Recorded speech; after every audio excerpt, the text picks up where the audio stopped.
हाँ बच्चों, तो हम लोग पिछले कुछ दिनों से क्या सीख रहे हैं? फ्रेजल वर्ब सीख रहे हैं। उसी कड़ी को आगे बढ़ाते हुए हम लोग अब नया फ्रेजल वर्ब देखते हैं कि कौन सा वर्ब आता है। सबसे पहले तो आप लोग एक एक लाइक से जुड़ते जाइए, तो हम देखें कि कितने हम लोग पढ़ रहे हैं, और अपने मित्रों को शेयर भी कीजिए।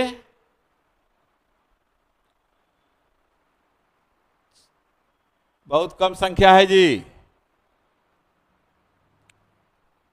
चलिए, तो हम लोग आगे बढ़ते हैं और देखते हैं कि अगला फ्रेजल वर्ब कौन सा है। तो अगला वर्ब है टर्न। टर्न का मतलब क्या होता है?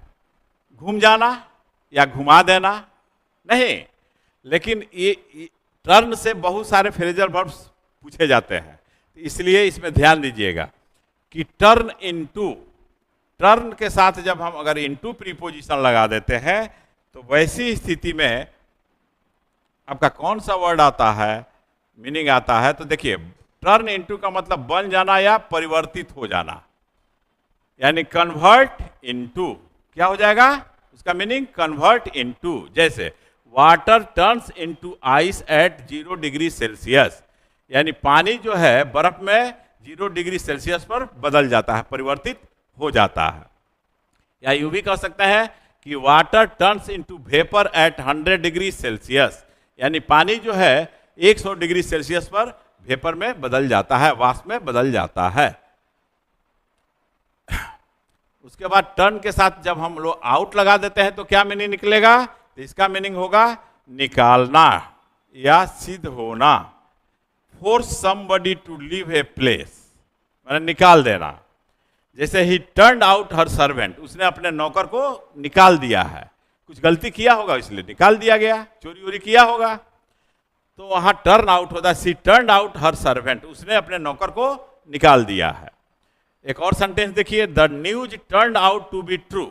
न्यूज जो है कि लगता है कि यह सही सिद्ध हो रहा है। यहां सिद्ध होने का मीनिंग दे दिया नहीं, तो ध्यान दीजिएगा ये मीनिंग कौन सा दे रहा है? ये सेंटेंस, और ये मीनिंग दे रहा है ये सेंटेंस। ठीक है, तो दोनों अर्थ में इस तरह से आप प्रयोग कर सकते हैं। फिर टर्न अप, टर्न नहीं टर्न, यहां V1 ही हम लोग लिखे। ठीक है, टर्न अप, टर्न अप का मतलब होता है, जानते ही हैं, उपस्थित होना, अराइव, पहुंच जाना। Very few students turn up in the meeting, यानी मीटिंग में बहुत कम विद्यार्थी जो है कि टर्न अप हुए। टर्न अप हुए मतलब वहां पर उपस्थित हुए, आए। तो टर्न अप का मीनिंग क्या हो जाता है?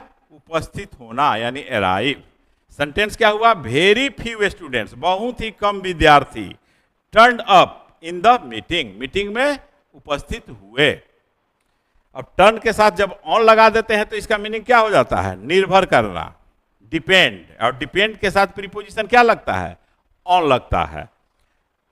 जैसे देखिए, the success of the seminar will turn on the weather, माने सेमिनार की सफलता किस पर निर्भर करती है? मौसम पर, वेदर पर। मान लीजिए झमाझम बारिश होने लगा तो हो सकता है कि वह सेमिनार फेल कर जाए, नहीं, माने मन के मुताबिक वह सेमिनार संपन्न नहीं हो।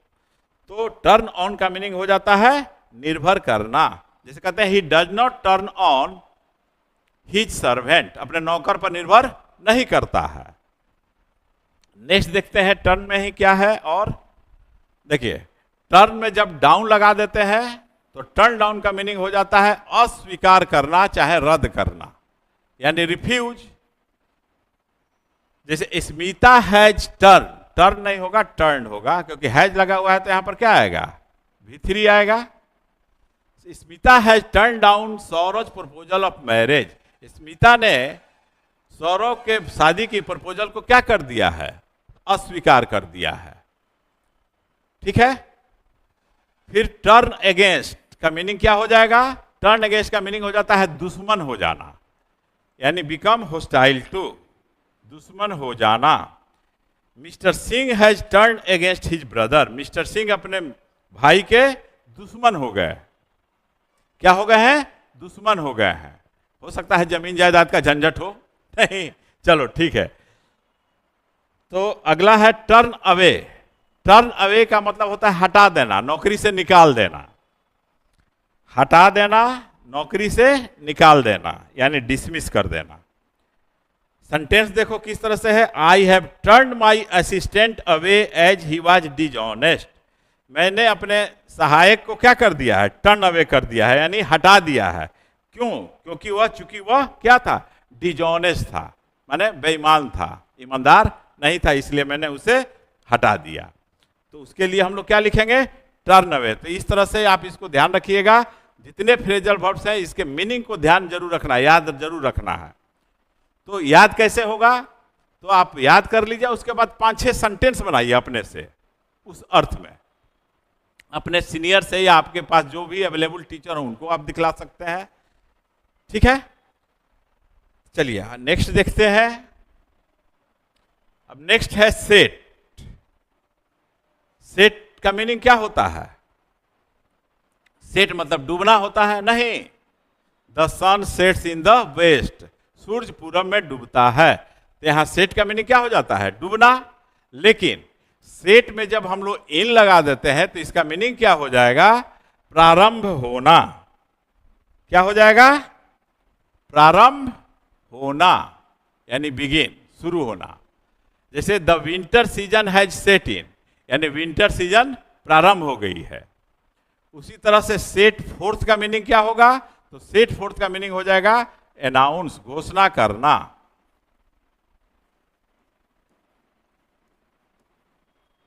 अनाउंस, जैसे she has set fourth her theories on vocational courses in this book. उसने इस किताब में वोकेशनल कोर्सेज में अपने थ्योरीज को क्या की है, घोषित की है, अनाउंस की है, उसमें उसको बतलाया है। सेट ऑफ, सेट ऑफ का मीनिंग क्या हो जाएगा, यात्रा शुरू करना या प्रस्थान करना, यानी स्टार्ट या begin a journey. Set of का मीनिंग क्या हो जाता है, बिगिन ए जर्नी, कोई यात्रा शुरू करना। जैसे my son has set off on a journey of Vietnam, Vietnam की यात्रा प्रारंभ किया है। किसने, मेरे पुत्र ने। इसका मीनिंग यह हो गया। सेट अपॉन का मीनिंग क्या हो जाएगा, सेट अपॉन का मीनिंग हो जाता है आक्रमण करना, अटैक, हमला करना या आक्रमण करना, अटैक। अब देखिए, the girls were set upon bye a swarm of बीज, यानी मधुमक्खियों के झुंड के द्वारा अटैक कर दी गई है। कौन, लड़कियां, यानी स्वार्म ऑफ बीज ने लड़कियों पर आक्रमण कर दिया। ये पैसिव वॉइस में है, the girls were set upon bye A swarm of बीज, यानी कि मधुमक्खियों के झुंड के द्वारा लड़कियां क्या कर दी, आक्रमण कर दी गई, यानी वो सब मधुमक्खियां उन लोगों को काट रही हैं, वो लोग भाग रहे हैं। इसका मीनिंग यह हो गया, ठीक है। तो नेक्स्ट देखते हैं, उम्मीद करते हैं कि इसको आप लोग समझ गए होंगे। चलिए तो आगे बढ़ते हैं। फिर देखिए, सेट में जब हम लोग अबाउट लगाते हैं तो इसका भी मीनिंग हो जाता है शुरू करना या प्रारंभ करना, start. Harshraj is going to set about a business at Patna. Harshraj नाम का व्यक्ति पटना में अपना बिजनेस प्रारंभ करने जा रहा है, यानी प्रारंभ करेगा, शुरू करेगा। सेट असाइड का मीनिंग क्या होता है, तो इसका 2 मीनिंग होता है। एक मीनिंग होता है कि भविष्य के उपयोग के लिए अलग रखना, पुट असाइड, और एक मीनिंग होता है अस्वीकृत कर देना, यानी रिजेक्ट कर देना। तो दोनों अर्थ में सेट असाइड का प्रयोग होता है, दोनों अर्थ में सेट असाइड का प्रयोग हम लोग करते हैं। तो दोनों अर्थ को ध्यान में रखना है। अब सेंटेंस देख लीजिए, she has set aside some money for future, वो भविष्य के लिए कुछ पैसों को अलग करके रख दिए। दूसरा रिजेक्ट के अर्थ में देखिए, the high court set aside the verdict of the lower court. Lower court के वर्डिक्ट को क्या कर दिया है, रिजेक्ट कर दिया। किसने, हाई कोर्ट ने। तो वहां भी हम लोग सेट असाइड का प्रयोग करते हैं। तो सेट असाइड का 2 मीनिंग हुआ, एक मीनिंग यह हुआ, दूसरा मीनिंग यह हुआ। तो दोनों मीनिंग में आपको याद रखना है, ठीक है। तो ये जो इंपॉर्टेंट जो फ्रेजल वर्ब्स आपको बताए जा रहे हैं, इसको आप लोग याद रखेंगे, क्योंकि सभी तरह की परीक्षाओं में किसी न किसी वे में 4 से 5 नंबर का क्वेश्चन इससे पूछा जाता है। चलिए तो नेक्स्ट देखते हैं। सेट में जब हम लोग आउट लगाते हैं तो सेट आउट का मतलब होता है प्रस्थान करना, यानी लीव ए प्लेस। प्रस्थान करने का मतलब क्या है, एक जगह को छोड़ देना। The boys set out along the beach, यानी लड़कों ने बीच को बीच के लिए रवाना हो गया है, माने लड़के कहाँ चले गए हैं? बीच माने समुद्र के किनारे के लिए रवाना हो गए हैं। सेटअप का मीनिंग क्या हो जाता है? तो सेटअप का मीनिंग हो जाता है स्थापित करना, यानी to establish. They are going to set up an industry here. वे लोग यहाँ जो है कि एक इंडस्ट्री स्थापित करने जा रहे हैं, यानी स्थापित करेंगे। तो वहां पर सेटअप का प्रयोग होता है, ये तो आप जानते भी हैं। नहीं, बाकी सब जो नहीं जानते हैं उसको याद रखिएगा।